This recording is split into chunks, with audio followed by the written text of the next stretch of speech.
So, TEDxAsokoro is here with one motive in mind: to set things rolling, just like with a locomotive.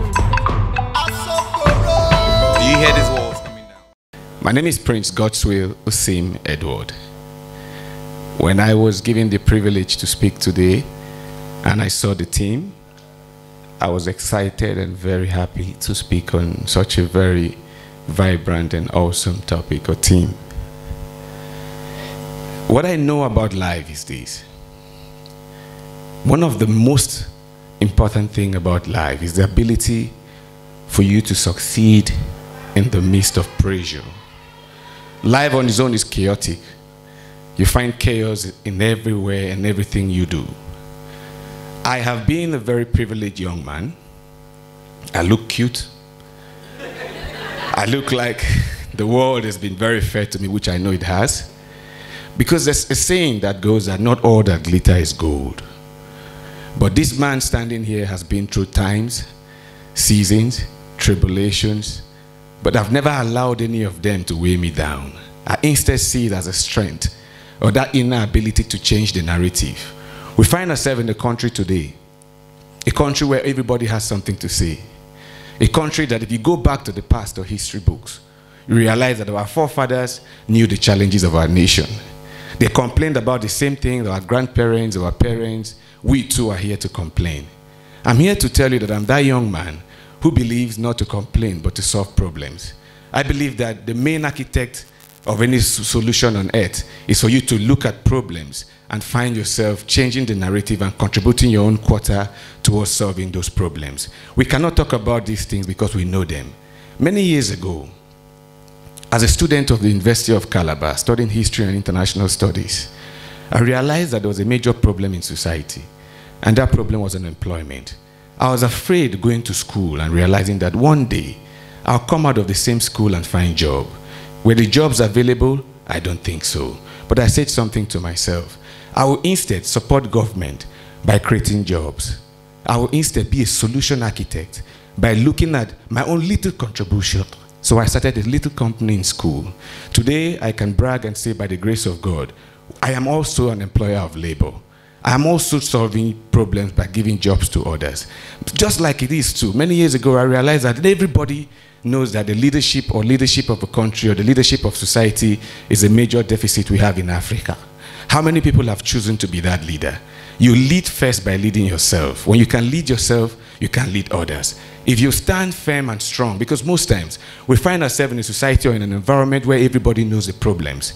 Only you know where you feel the pain, and only you can narrate that pain. And even when you try to narrate the pain, nobody will feel the pain because they don't know where you or how you feel that pain. Only you can narrate it. So why waste your time narrating your pain when you can smile and tell the world that we can live in peace and unity?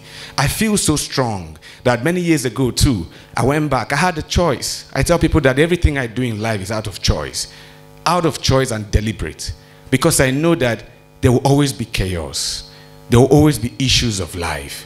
But as firm and strong and appealing that it is, you too have what it takes to change that narrative. Many times when people look at those who have failed, or for example, there's a crisis in an environment, nobody will talk about those who were part of those crises. They will always applaud someone who solved that problem, someone who made himself useful to solve that problem.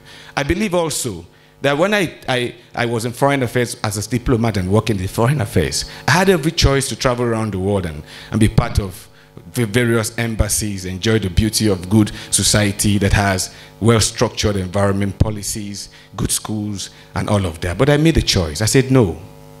Would I go and talk about the country or represent the interests of my nation? Or I should be part of those who will build a better nation, that I also someday that my children will be worthy or proud to be called Nigerians. I went back to Cross River State.